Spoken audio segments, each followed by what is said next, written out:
On today's show, Darius Garland being back for the Cavs was a big boost in a lot of different areas, but I think it might have helped out Evan Mobley the most. I'll tell you why on today's edition of Locked On Cavs. Plus, we might see the starting five that should be the full-time group for the Cavs tonight against Washington. We'll talk about that and so much more on today's edition of Locked On Cavs.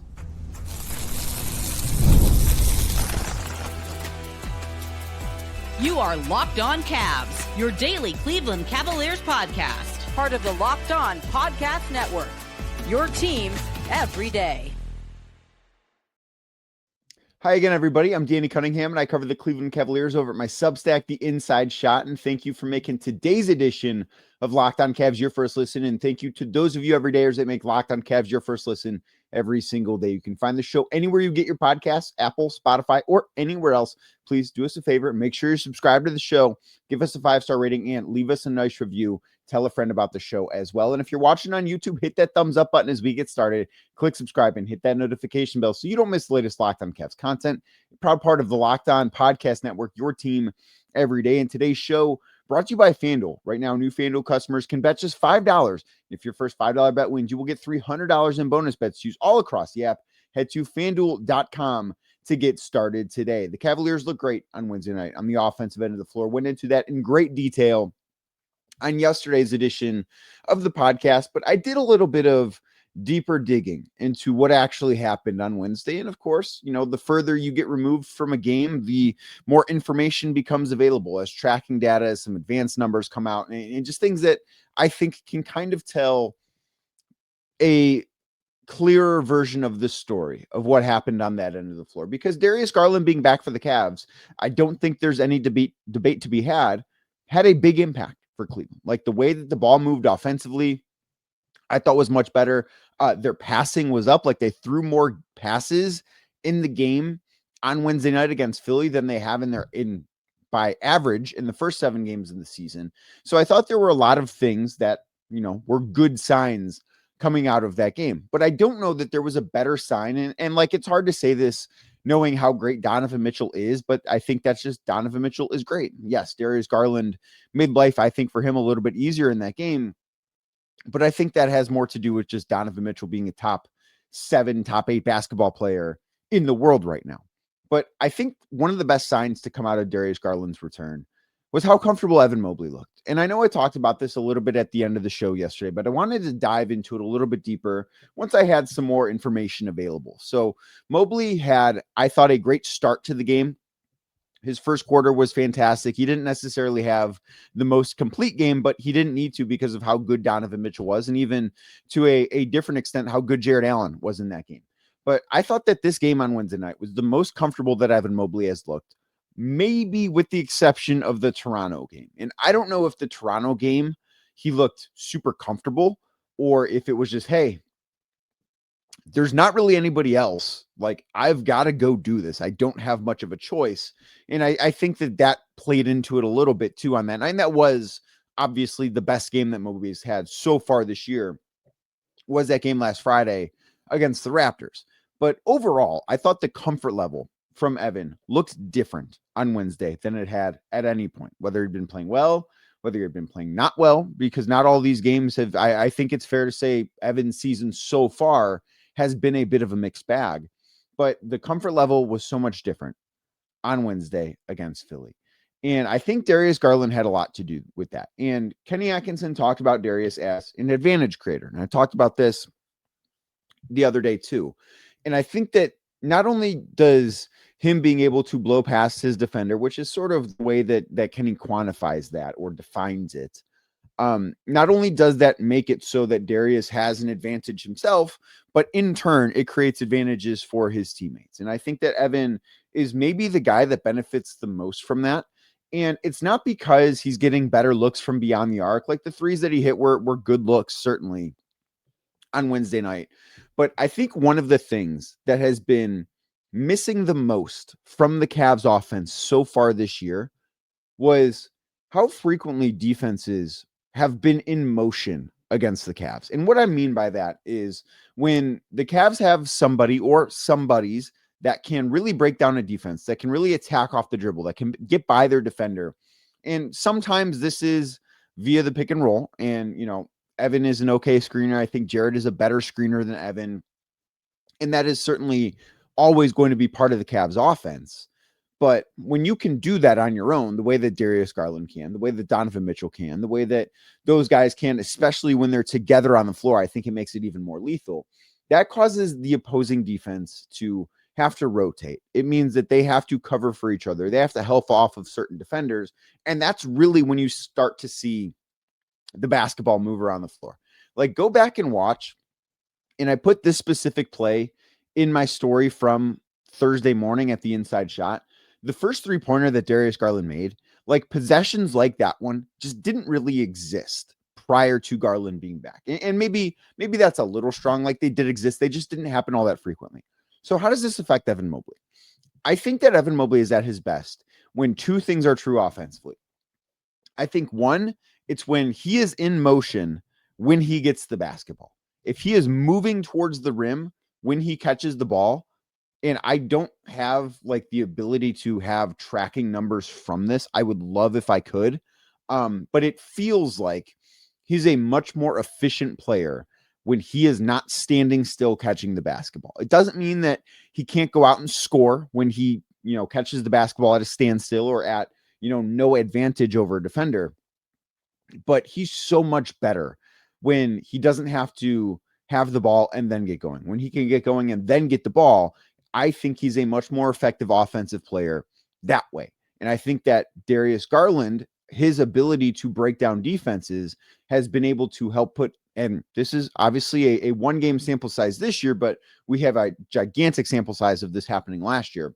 But I think that Darius being able to do that allows Evan to be in motion a little bit more. He's not, because the Cavs don't have to run as many things through him offensively, he's not standing in one place waiting for the basketball. Defenses aren't necessarily able to be set to. And I think that is the thing that ultimately is the most important. Like, I thought Philadelphia's defense really had to scramble around against the Cavs on Wednesday night after going back and watching a lot of that game again. They really could never get comfortable because there were multiple threats that could break them down off the dribble. And I think that creating the chaos that Darius Garland could create is something that directly benefits Evan Mobley. And that's why I think Evan had one of his best games of the year. And it wasn't like the highest in terms of quantity, and he didn't necessarily even have a super efficient game. But I do look at the way that game played out. If that game plays out 10 times and like just basically saying, okay, Evan is going to take the same shots that he took against Philly 10 times. Sometimes they're going to go in, sometimes they're going to go out. They're not going to go in. Like, he was not the most efficient guy in the world in that game. But if he replays that same exact game, I think he's better than what he was, than the 9 for 17 for 23 points that he had against the Sixers. And I say that because I went and looked at the tracking data. I went and looked at his shot quality, which is something that Kenny Atkinson references very, very frequently. So there are a few things that I thought were really, really important here. So Evan on Wednesday night took 17 field goal attempts. 6 of those were deemed high quality by Synergy. And that is like not the best percentage. I would like to see that be closer to half of Evan Mobley's and I think that we are getting there, but that's the most high quality shots that Evan has had in a game so far this year. So I do think a part of the reason why that Evan's offensive season has been a bit of a mixed bag is the quality of looks that he's been getting so far have not necessarily always been great. So getting 6 high quality looks, according to Synergy, I think is a really, really good starting point alongside Darius Garland. He only had 3 low quality looks too, which I think is another important thing to look at here, because yes, he's going to take some tough shots at times. Like, the low quality looks he took were an off the dribble hook shot over Andre Drummond that didn't fall, a mid-range jumper from the right elbow that did fall, and there was one other one that was a tough shot that didn't go down. And those are going to be part of Evan's shot diet a little bit more as he takes on more of an offensive burden. But the fewer difficult shots that he can take, the better he's going to be. Like, that's true of Evan Mobley. It's true of Donovan Mitchell. That's true of every basketball player basically to ever live, except for maybe J.R. Smith. Like, he might be the only guy look and say that guy just needs to take the wildest shots imaginable for him to be good. But Evan Mobley's not that, right? Like the easier the shots, the higher quality looks that he's going to have, the better off he's going to be. And I think that's a really, really important thing. So as a team too, because it wasn't just Evan that had a higher percentage of his looks be high quality ones, it was the Cavs as a roster. So just over 89% of the Cavs field goal attempts against Philadelphia on Wednesday night were either medium quality or high quality. That is the second highest percentage of that this season. The only game, and it very slightly edged out Wednesday's game. The only game that beat that was the game against Brooklyn. And the Nets are the worst team in basketball, and they are the worst defensive team by a wide margin. Like where they rank defensively, obviously 30th, but like their defensive rating is right around 4 points per 100 possession worse than 29th. Like it's really, really bad how awful they are defensively. So I almost think that you have to take that with a little bit of a grain of salt. Like, yes, it counts. It matters. Just like the whole, the first 7 games, the way that I talked about the season starting on Wednesday on yesterday's podcast, those things still matter, but you have to look at them a little bit differently. So for the Cavs to have that type of offensive performance in Garland's first game back, I think is a really, really good sign. And then the other thing with the shot quality aspect, like Wednesday was tied for the most high quality looks that the Cavs have had a game so far this year, which again was that Brooklyn game. But it was also the second best performance that the Cavs have had in terms of points per possession on medium quality looks. So what that tells me, because the way that Synergy does this is like it's 0 to 20 is a low quality look, 20 to 80 is medium, and then 80 to 100 is high quality. So obviously that 20 to 80 by whatever grading scale they use is a big gap, right? Like that is much bigger than 0 to 20. It's much bigger than 80 to 100. So you naturally as a team are going to have more medium quality looks typically than anything else, just because there is a wide range, right? So because the Cavs had their second best performance in terms of points per possession, and the only performance that was better than that one was opening night against the New York Knicks on Wednesday, on the medium quality looks, they averaged 1.11 points per possession, which is very good. They averaged 1.21 against the New York Knicks. They did very good there. But what this tells me, because other than the game against the Knicks and the game against the Nets, which was 1.018 per 100 possessions, the Cavs have not had a game other than those first two where they have hit their medium quality shots at a rate better than 0.98. Like they have struggled in that area. So this tells me that the impact Garland actually had, because he was not the one hitting shots. Like he did not have a super efficient game, but the impact there, the hidden impact, is that those medium quality shots are going to now be closer to high quality shots. And I would expect the Cavs to start converting on those at a clip similar to what they did on Wednesday, as opposed to who they had been for the most part over the first 7 games of the season. And that to me is one of the hidden benefits of Darius Garland being back that we saw for the first time this season on Wednesday night. Now, Garland is going to play tonight against Washington. That means we might see, for the first time this year, the expected starting 5 for the Cavs. We're going to talk about what that means, what to look forward to, and why I think it should be the full-time look next right here on Locked On Cavs. But first, today's show brought to you by DoorDash. The NBA season is heating up, and DoorDash has found the perfect way to keep fans in their bag all season long. Whether you're watching for the highlights, your fantasy team, or just your favorite player, DoorDash makes every game night even better. DoorDash is the official on-demand delivery platform of the NBA, and they're celebrating with something called the Bag Drop. So here's how it works. Every time an NBA player scores 50 points in a game, DoorDash drops 50% off your order with Dash Pass the next day. And you're automatically entered for a chance to win the ultimate fan bag. We're talking player-inspired drip, exclusive gear, and stuff that you're actually going to want, right? Like it's not just, what a lame giveaway item. No, you're getting the real cool stuff with the bag drop. So it's not just food. You can get everything from snacks, drinks, headphones, ice, even socks, all delivered with DoorDash. They've got you covered for late night highlights, last minute watch parties, and double overtime fuel up. So the next time that someone in the NBA goes off for 50, use the promo code NBA50, that is NBA50, the next day to get 50% off on DoorDash with Dash Pass, plus your shot at the bag drop. Dash Pass members only, 50% off up to $10 the day after a 50-point game with promo code. Terms do apply. No purchase necessary. Ends April 13th. Open to U.S. residents 21 or older. Visit DoorDashInYourBag.com for full details. DoorDash in your bag all season long. Thank you again for making today's edition of Locked on Cavs your first listen. Thank you to those of you that make Locked on Cavs your first listen every single day. The Cleveland Cavaliers take on the Washington Wizards tonight in NBA Cup action. The Wizards, of course, a very bad team.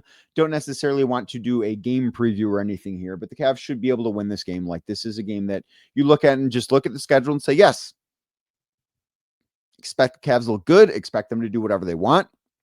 In terms of the offense, would like to see the defense look a little bit better than it did on Wednesday, but this is a game that they should win. And Darius Garland is not on the injury report, and we will talk coming up about the two guys that are on there, or I guess the three guys that are on the injury report, and Lonzo Ball and Dean Wade. We'll get to those in segment number 3. DeAndre Hunter, who missed Wednesday's game with an illness, is listed as probable. So that means I would expect him to play. It actually is a rare thing to see a member of the Cavs listed as probable. Like, it's basically either with them out, questionable, or available. That is kind of how their injury report works. Other teams do it different ways. Like the Lakers, for example, very frequently have guys that are listed as probable. There's not a right or wrong way to do it. Just interesting that Hunter is probable because you don't see that designation very frequently with the Cavs. So with Hunter being probable, it's fair to expect him to play. This means that for the first time this year, we are going to see, if Hunter plays, I would imagine, the starting lineup for the Cavaliers that we have all been envisioning. So that includes, obviously, Darius Garland, Donovan Mitchell, DeAndre Hunter at small forward, Evan Mobley, and then Jarrett Allen at the 5. And this is a group that played a little bit together last year. I think one of the fair criticisms to have of how Kenny Atkinson handled the team last year after the Cavs traded for DeAndre Hunter was that Hunter didn't necessarily get enough time with the core 4.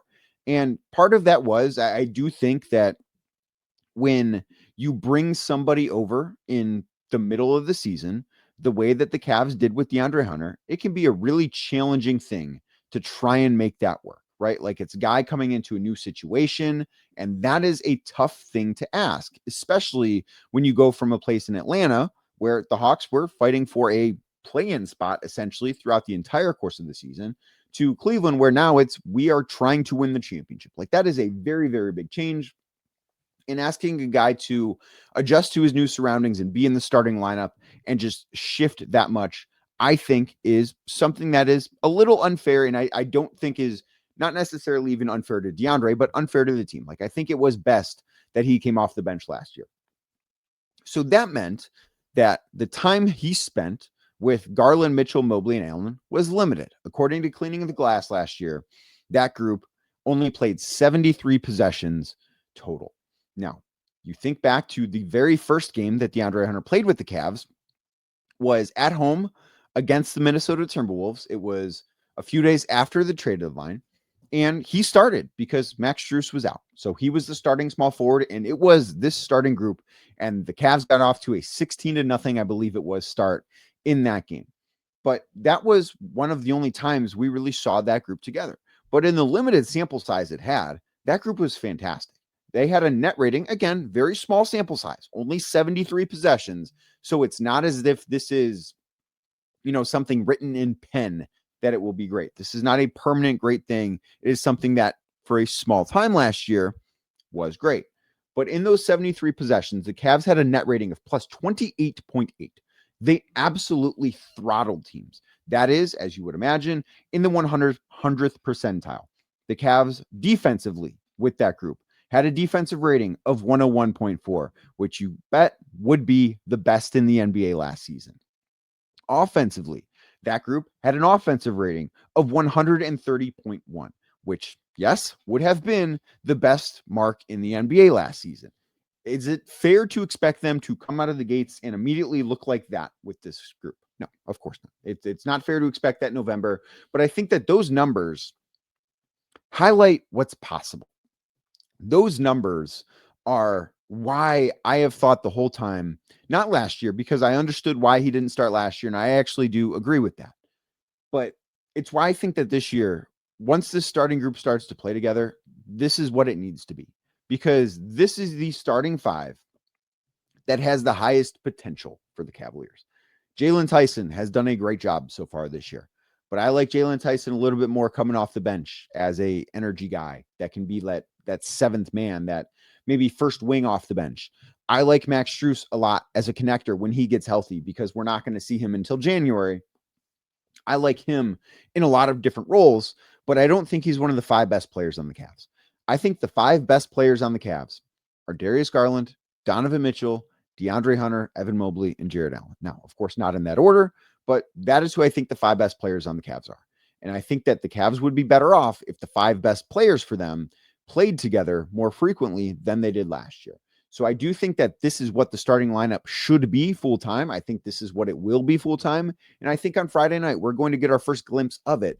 Again, I have high expectations. That doesn't mean it needs to be great right away, but it was very, very good in the limited run that it got last year. And I expect a lot of the same this year with that group. Now, the Cavs are not going to be at full strength on Friday night. We'll talk about what the plan is as far as injury rest management, I guess we'll call it, goes. And when might we see the Cavs at full strength? Because Max Strus not going to be back for a while, but everybody that can be back, when are we going to see them for the first time together? We'll talk about that next right here on Locked On Cavs.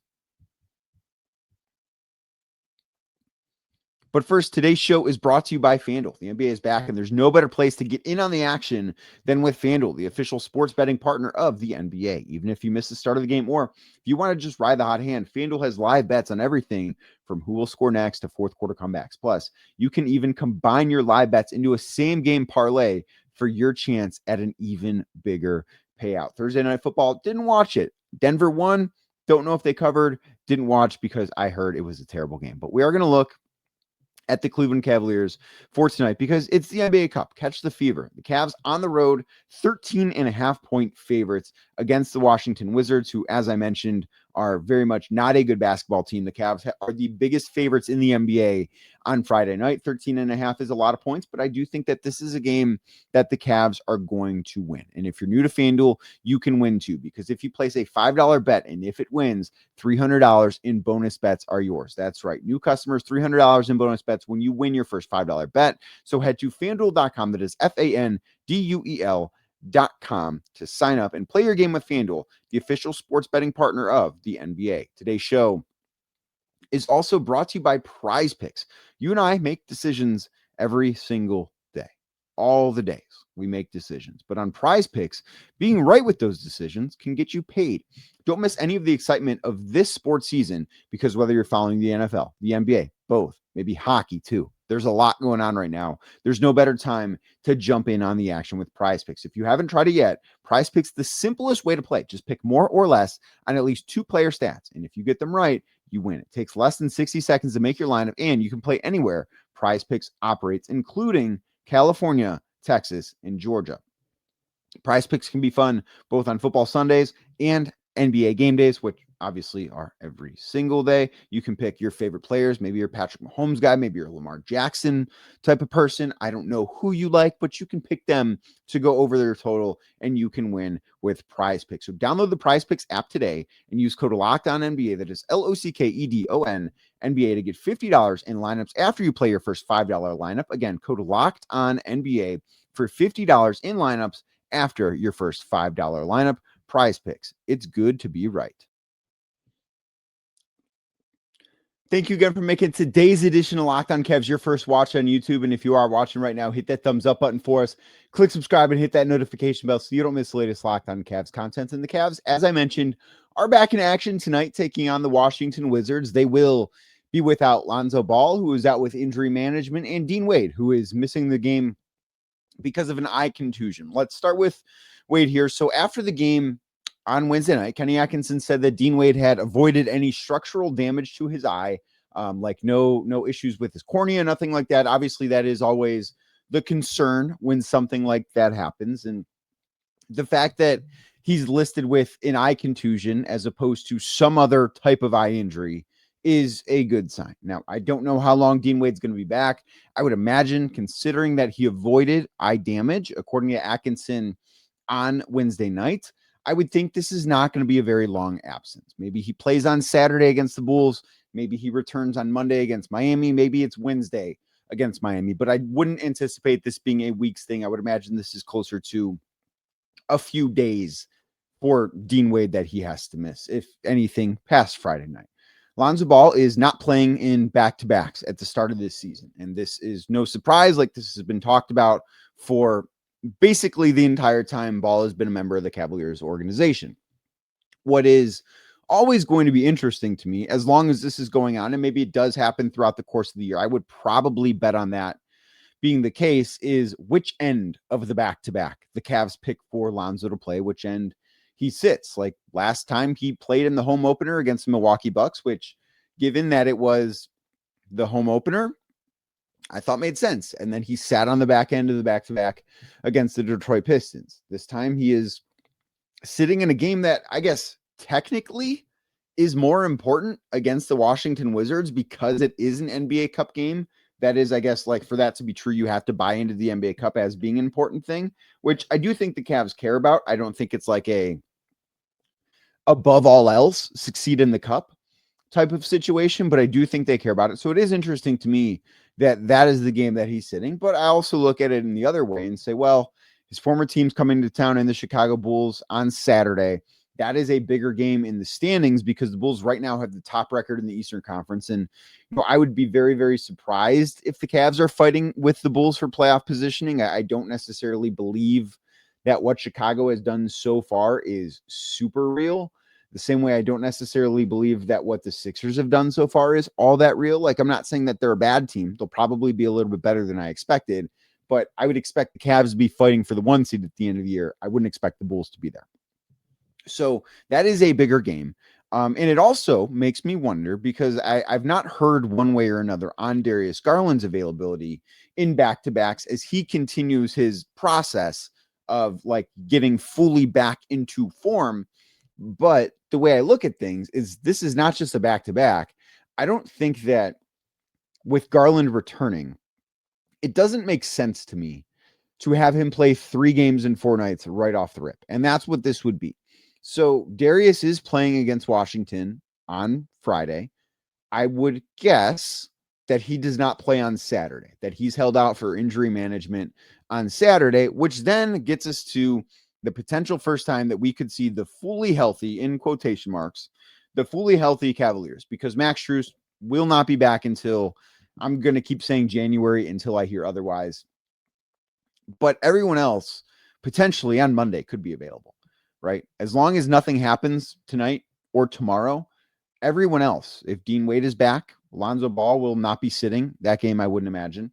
There's Darius Garland. If he does not play on Saturday, there's no reason why he wouldn't play on Monday. DeAndre Hunter should be over his illness. Like, you look up and down the injury report, it provided that nothing happens in either of these next 2 games, we could, on what date would that be? I believe it would be November 10th. We could be looking for the first time at the Cavaliers playing as healthy as they're going to be in January. I think that's a very, very exciting thing. And I think that, like, I know I said the season started on Wednesday, and I still believe that to be true. But I think that having everybody potentially available on November 10th, if you would have said that back in mid-September, like the day that we found out Max Strus broke his foot, if you would have said that then, which I guess was August, if you would have said that, hey, November 10th, the Cavs are going to be at full strength, sans Max Strus, I think everybody would have taken that as a pretty big win. So that could be the case. We'll have to wait and see, obviously, what happens over the weekend too. But that is certainly something to look forward to. And as almost always, I will have you covered tomorrow because the Cavs played tonight. Yes, I will have a Saturday edition of Locked on Cavs coming your way first thing Saturday morning on YouTube, 7:15. So don't miss it. Of course, it'll be in your podcast feeds as well, even earlier than that. Bit of a programming note. I will be out of town on Saturday. The game against the Bulls right now, I believe, is going to be the only home game that I missed this year. I will not have a post-game podcast first thing Sunday morning after the Bulls game. My reaction to Sunday's game or Saturday's game will probably be first thing Monday morning. But then I will be in Miami for the games Monday and Wednesday. So I'm not traveling to DC on Friday. I won't be at the Bulls game on Saturday, but I will be in Miami Monday and Wednesday for those 2 road games. So just to keep in mind, if there's not an episode in your feed first thing Sunday morning, it's because I was out of town, didn't get to watch that game live, but I will be watching it as soon as I get home Sunday, and we'll have an episode as soon as I can to everybody out there. So thank you as we get out of here for making Locked On Cavs your first listen today. Thank you for making this show your first listen every single day. You can find it anywhere you get your podcasts. That's Apple, that's Spotify, that's anywhere else. We're up on YouTube as well. So as we get out of here, hit that thumbs up button for us, click subscribe, and hit that notification bell so you don't miss the latest Locked On Cavs content. I'll be back tomorrow talking more about the Cleveland Cavaliers.